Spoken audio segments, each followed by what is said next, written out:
እስቲ ለአፍታ አይናችሁን ጨፍኑና አስቡት። የጥንታዊ ድንጋይ ንጣፎች ጎዳኖች፣ አየሩን የሞላው የትኩስ ክሮሰንት መዓዛና በሴን ወንዝ ላይ የሚያንጸባርቀው የፀሐይ መጥለቂያ ብርሃን።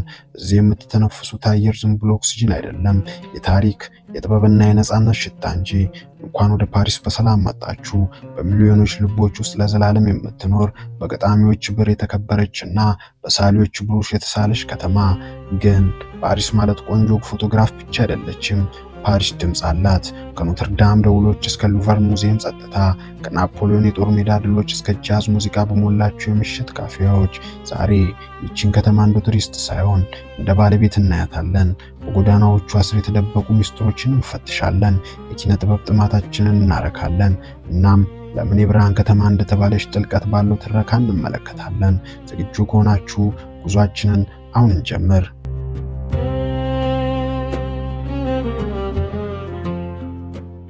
ፓሪስ በአንድ ጀንበር አልተገነባችም። ዛሬ የምናያት ዘመናዊ ከተማ ከመሆኗ በፊት ከ2000 ዓመታት በፊት ሉቴቲያ በሚል ስያሜ የምትታወቅ ትንሽዬ የአሳ አጥማጅ መንደር ነበረች።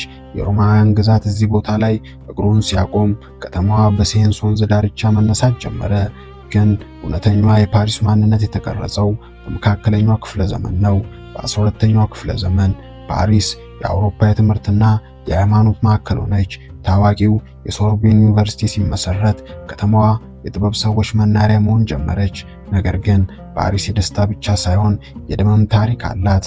በ1789 የፈረንሳይ አብዮት ሲፈነዳ የፓሪስ ጎዳኖች የነጻነት፣ የእኩልነትና የወንድማማችነትን መፈክሮች አስተጋቡ። ንጉሳውያን የወደቁበትና የሪፐብሊክ መንፈስ የተወለደበትም እዚሁ ነው። አሁን የምታዩት የፓሪስ ገጽታ ግን በአንድ ሰው እይታ የተቀየረ ነው። በ19ኛው ክፍለ ዘመን አጋማሽ ላይ ንጉስ ናፖሊዮን ሳልሳዊና ኢንጂነር ባሮን ሃውስማን አንድ ደፋር ውሳኔ ወሰኑ። ያን የነበረችውን ጠባብ ጨለማማና በሽታ የሚራባባት ከተማ ፈረሷት። በምትኳ ሰፊ አውራ ጎዳናዎችን፣ ወጥ ውበት ያላቸውን ህንፃዎችና አረንጓዴ ፓርኮችን ዘረጉ። ለዚህ ነው ፓሪስ ዛሬም በየትኛው አቅጣጫ ብትመለከቷት እንደ አንድ ትልቅ የጥበብ ሥራ የምትመስለው። ለመሆኑ የብርሃን ከተማ ዘ ሲቲ ኦፍ ላይት የሚለው ስም ከየት መጣ? ብዙዎች በኤፌል ታወር መብራት ምክንያት ይመስላቸዋል። ነገር ግን ታሪኩ ከዚያ የጠለቀ ነው። በ17ኛው ክፍለ ዘመን ወንጀልን ለመከላከል ሲባል ፓሪስ በአውሮፓ የመጀመሪያውን የጎዳና መብራቶችን ያበራች ከተማ ነች። ከብርሃን መብራቶች ባሻገር ደግሞ በ18ኛ ክፍለ ዘመን በነበረው የኢንተርመንት የፍልስፍና ዘመን አዳዲስ የሳይንስና የነጻነት አስተሳሰቦች መፍለቂያ በመሆኗ የዓለም ብርሃን ምንጭ ተባለች። እያንዳንዱ የፓሪስ ድንጋይ፣ እያንዳንዱ ጥንታዊ ህንፃ የሚናገረው ታሪክ አለው። ከንጉሳውያን ቅንጡ እስከ ህዝባዊ አመፅ፣ ከጥንታዊ ጭቃማ መንደር እስከ ዓለም ፋሽን መሪነት፣ ፓሪስ የታሪክ መዝገብ ብቻ አይደለችም፣ ታሪክ ሁልጊዜም የሚኖርባት ህያው ከተማ ናት።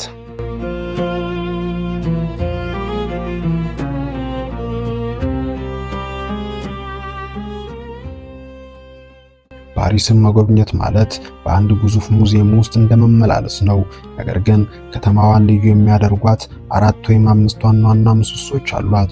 ጉዟችንን የምንጀምረው መላው ዓለም ፓሪስን በሚያውቅባት ምልክት ነው፣ የኤፊል ታወር ዘ አይረን ኦፍ ሊድ። ይህ ግንብ በ1886 ለዓለም ኤግዚቢሽንነት ተብሎ ሲገነባ ፓሪሳውያን የከተማችንን ውበት አበላሸው ብለው ይጠሉት ነበር። ለ20 ዓመታት ብቻ እንዲቆይ ታቅዶ የነበረው ይህ ግንብ ዛሬ የፓሪስ የልብ ትርታ ነው። 330 ሜትር ከፍታ ያለው ሲሆን ወደ ላይ ሲወጡ መላውን ፓሪስ እንደ ምንጣፍ ከእግራችሁ ስር ተዘርግቶ ታያላችሁ። በምሽት ደግሞ በየሰዓቱ ለ5 ደቂቃ ያክል በ20 ሺህ መብራቶች ሲብለጨለጭ ለምን የብርሃን ከተማ እንደተባለች በአይናችሁ ታረጋግጣላችሁ። ህብረቱ ግንብ ወርደን ወደ ጥበቡ ዓለም እንግባ። የሉቨር ሙዚየም በዓለም ትልቁና ጥንታዊ የጥበብ ሙዚየም ነው። በአንድ ወቅት የንጉሳውያን መኖሪያ የነበረው ይህ ግዙፍ ህንፃ ዛሬ ከ38000 በላይ የጥበብ ስራዎችን ይዟል። እያንዳንዱን ስራ ለማየት ሰከንድ ብትሰጡ እንኳን ሙዚየሙን ለመጨረስ 100 ቀናት ይፈጅባችኋል። እዚህ ውስጥ የዳቪንቺ ሞናሊዛ በሚስጥራዊ ፈገግታዋ ተጠብቃችኋለች። ነገር ግን ሉቨር ከስዕል በላይ ነው፣ የሰው ልጅ የስልጣኔ ጉዞ ምስክር እንጂ። አሁን ደግሞ ወደ ከተማዋ ከፍተኛ ቦታ ወደ ሞንትማርትር ኮረብታ እንውጣ። እዚህ ቦታ ላይ ስትደርሱ ጊዜ የቆመ ይመስላችኋል። የሳኬር ቤተክርስቲያን በግርማ ሞገስ ከተማዋን ቁልቁል ትመለከታላችሁ።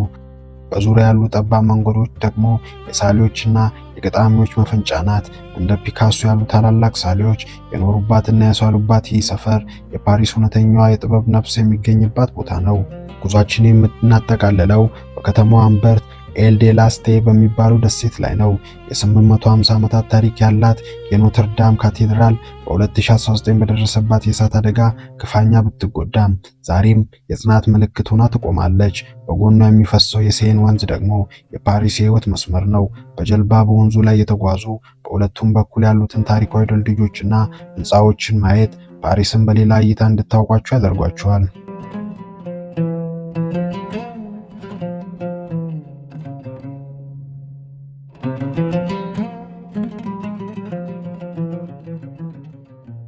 ፓሪስን መጎብኘት ማለት አይንን ማርካት ብቻ አይደለም፣ ምላስንም ማርካት ጭምር ነው። በፈረንሳይ ምግብ ማለት መኖሩ ማለት ነው። ለዚህም ነው የፈረንሳይ ምግብ አዘገጃጀት ጥበብ በዩኔስኮ የዓለም ቅርስ ተብሎ የተመዘገበው። ጉዟችንን የምንጀምረው ከጠዋቱ ፀሐይ ጋር ነው። በእያንዳንዱ ጥግ ከሚገኙ የዳቦ ቤቶች በሚወጣው ማራኪ መዓዛ። እውነተኛ ፓሪሳዊ መሆን ከፈለጋችሁ ጠዋት ተነስታችሁ ትኩስ ባጌት መግዛት አለባችሁ። ይህ ረጅም ዳቦ የፈረንሳይ ምልክት ነው። ነገር ግን ከዳቦ ባሻገር እንደ ስነ ጥበብ ስራ የሚቆጠሩ ጣፋጮች አሉ። ማርካሮን የተባሉት ባለቀለም ጣፋጮች፣ ኤክለር እና በቅቤ የታሸው ክሮይሰንት። እነዚህ ምግቦች ብቻ አይደሉም፣ የዘመናት የጥበብ ውጤቶች እንጂ። በፓሪስ ጊዜ የለኝም የሚባል ነገር አይሰራም። የከተማዋ የልብ ትርታ የሚገኘው በየመንገዱ ዳር ባሉ ካፌዎች ላይ ነው። እዚህ ሰዎች ሰዓታትን በአንድ ቡና ብቻ ያሳልፋሉ።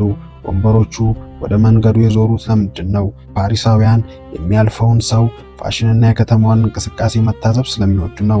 እንደ ካፌ ዴ ፍሎራ ያሉ ታዋቂ ቦታዎች በአንድ ወቅት እንደ አርነስት ሄሚንግዌይ ያሉ ታላላቅ ጸሐፊዎች መደበኛ መቀመጫ ነበሩ። እዚህ ቦታ ላይ ቁጭ ብሎ መጽሐፍ ማንበብ ወይም ዝም ብሎ መመልከት የፓሪስ ትልቅ የቅንጦት ሕይወት ነው።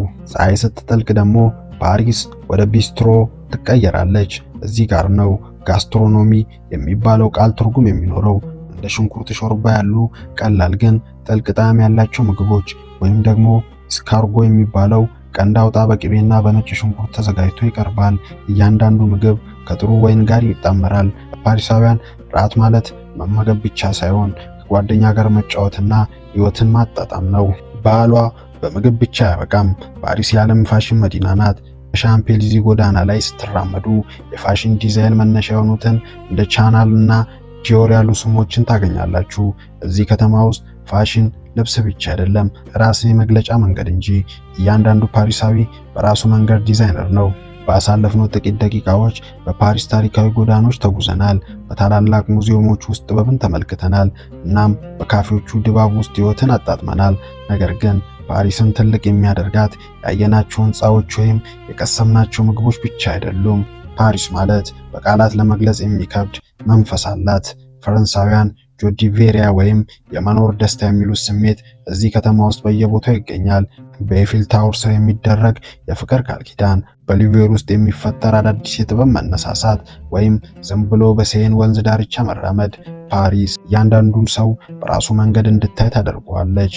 ፀሐይ ስትጠልቅ ፓሪስ ሌላ መልክ ትይዛለች። የብርሃን ከተማ የሚለው ስም ትክክለኛ ትርጉም የሚታየው በምሽት ነው። ከተማዋ ልክ እንደ አልማዝ ታንጸባርቃለች። ይቺ ከተማ ለዘመናት የብዙዎችን ልብ የሰረቀችው፣ በብዙ ጦርነቶችና ውድቀቶች ሳትበገር የውበት ምልክት ሆና የቆመችው ለዚህ ነው። ታዲያ የእናንተ የፓሪስ ህልም ምንድን ነው? አንድ ቀን ሉቨር ውስጥ ከሞናሊዛ ጋር መተያየት ወይስ በሞንትሬው ጠባብ መንገዶች ላይ መጥፋት? አስተያየታችሁን ኮሜንት ላይ ጻፉልኝ። ፓሪስ ለሁሉም ሰው የሚሆን ቦታ አላት። ምናልባትም ቀጣዩ የጉዞ ታሪክ የእናንተ ሊሆን ይችላል።